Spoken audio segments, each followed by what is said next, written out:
You're listening to the June 18th, 2017 reading of Blossom Goodchild's channeling with the Federation of Light. Hello, O wise ones. A question was put to you by a gentleman regarding last week's channeling, in that you said Mother Earth on a scale of 1 to 10 was 7, which surprised me as it was so high. His query was, when was it at 6? For instance, if it was back in the Renaissance era, we have a long way to get to 10, and it won't be in our lifetime, which he found quite depressing. Do you understand the gist of the question in order to give an answer? Greetings to one and all, each one of you, magnificent humans, dwelling upon Earth at this time. And greetings right back at you. Wow, instantly your energy today feels so light and uplifting. Let's go for it. In answer to the gentleman's question, it matters not. Oh, he's just going to love that. Considering he mentioned that he'd like some clarity, something of which, he felt, you were not that fond of. In a humorous way. Yet, the truth is, Blossom, this is the truth. It matters not. His concern is as to what year it may be when all can wake up feeling peace, without it being so hard, and when your world is in a place of content and joy. The pure and simple fact is, whether you like what we have to say or not, with respect, you can have that now, for there is only now. That which everyone feels they are working toward is available now. You do not need to wait another 10, 20, or 1,000 years. Yet our world is not in a peaceful place now by any stretch of the imagination. Then stretch your imagination in a different direction, and it will be. This is not to say to ignore what is taking place, yet in your remembering of how to be who you are, you know how. That to focus on such things does not assist. Send light, send love, one and the same, and remain doing so. Yet do not be downhearted as you do so. This again does not assist. To lift, to raise, all that is must come from joy. Yes, we appreciate this. I suppose one becomes impatient with the way things are, in general. Not only do we have all the havoc to contend with, yet the rip-offs that we must conform to due to one law or another seems to bleed us dry of any chance of sitting comfortably. And all these things add up. And all these things are in place at this time. Yes, we try to understand. Yet, these are not things that should affect your soul. Your soul cannot be bought or sold. Or some emails I've received in the past would not agree with that. Yet I certainly do not want to get into that today or any day, really. Your soul belongs to you. Amen. That is all we have to say on the matter. Others perhaps may like to think they own it, yet they cannot. Ever. So, keeping that in mind, we continue on in the same vein. If you like, you can choose to feel depressed due to the waiting game, as you call it. Waiting for the time to come when all in your world will be at peace, and things will have changed and there will be no more of the lesser light activities. If you decide to be depressed about that, then go right ahead. Yet, like we say, with all thoughts, dearest souls, you are in control of your thoughts. And it is your thoughts that make your reality. We say with all kindness and coming from the deepest place of love, you are not responsible for another's world. Mrs. Confused of Noosa here. You say that by living our own lives the best we can, because we are one, we are changing up, lifting it for everyone. Indeed you are. Yet, this does not make you responsible for everyone else.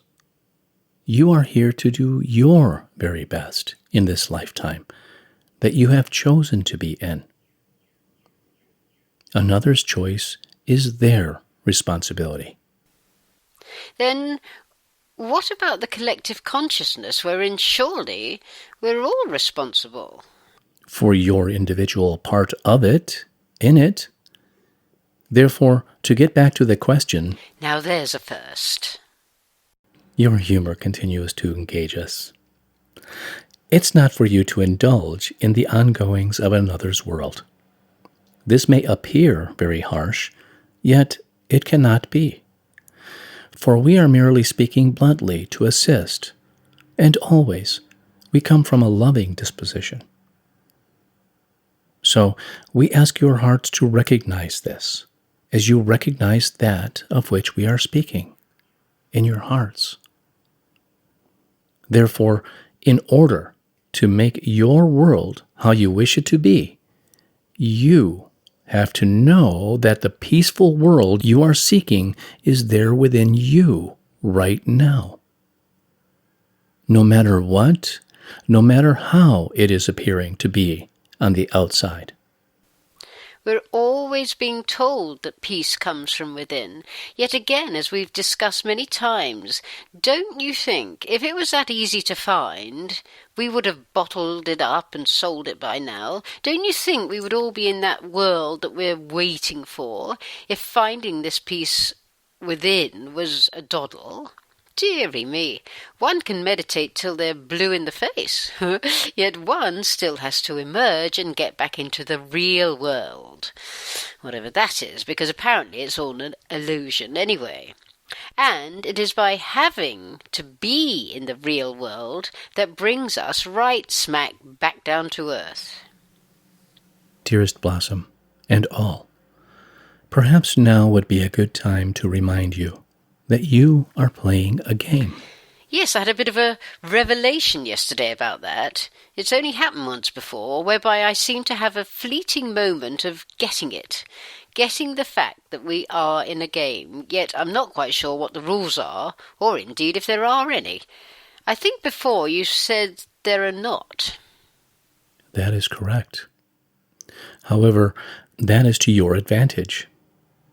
We do not wish to sound as one with no heart, yet in all that is taking place on your world, your individual world, think upon it all as a game. Everything that arises in your everyday living, think of it as part of a game. So there is no emotional attachment. It is just a game. And the only way out of this game is to finish it.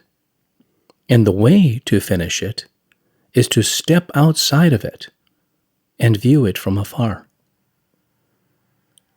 Then, having done so, work out the best strategy to move yourself up onto the next square. Think of your life as a massive board game, involving everyone and everything, and yet there is no winning or losing to be done. There is just the matter of finishing the game, if you so choose. The more you work out how to play, the more you practice, as with anything, the more proficient you become. The more proficient you become, the quicker you move up the board. The quicker you move up the board, the more enlightened you become. The more enlightened you become, the easier life becomes. The easier life becomes, the more you enjoy the game. The game is to be enjoyed. It is not a test. Yet most board games come with instructions. Aha! The instructions are in your soul, in your heart, in your very being. Do you think the divine creators of this game, which incidentally was designed by divine beings with the signed approval of the divine, Interesting. would send you on this mission without an instruction manual? Well, it certainly feels like it. Of course not. All you need to know, you already know. You have the key to all knowledge. Poop. I lost it. It cannot be lost. It just needs to be turned. Your obscurity, with respect, can drive a person crazy. You may consider it obscurity, Blossom. Yet, it is purposefully designed for your soul's growth. This obscurity is part of the game, if you like. There can be no cheating. It is designed for the self and to confuse even more by the self. You just said it was designed by divine beings. So that the game is designed, and within that design is the factor that one can design the game as they go, which each one is doing, has done, and will always do. Whilst they're in it. Whilst they are in it. As you understand, Blossom, for every question, there is an answer, and for every answer, there is another question. Such is life. I know. Perhaps we'll never get to the bottom of it, yet we might as well have fun trying. As long as you do. Have fun with it all. As we said in the last communication, focus on the goodness. As you continue to do so and make it your everyday practice, the goodness changes everything for everyone. It was designed that way. Play the game. Your way. Your rules. There aren't any rules. Only if you make them to suit you. That doesn't mean to say you should expect anyone else to abide by them. If you had one rule, what would it be?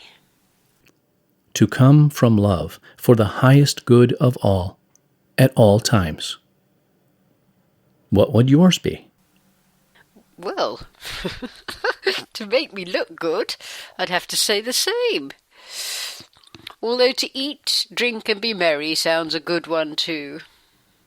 Dearest Blossom, we have enjoyed very much our discourse with you this day. To all, we say we love you. Remain in your truth, love, and strength. For indeed, you are the game changers. Thank you so very, very much. Very, very, very much.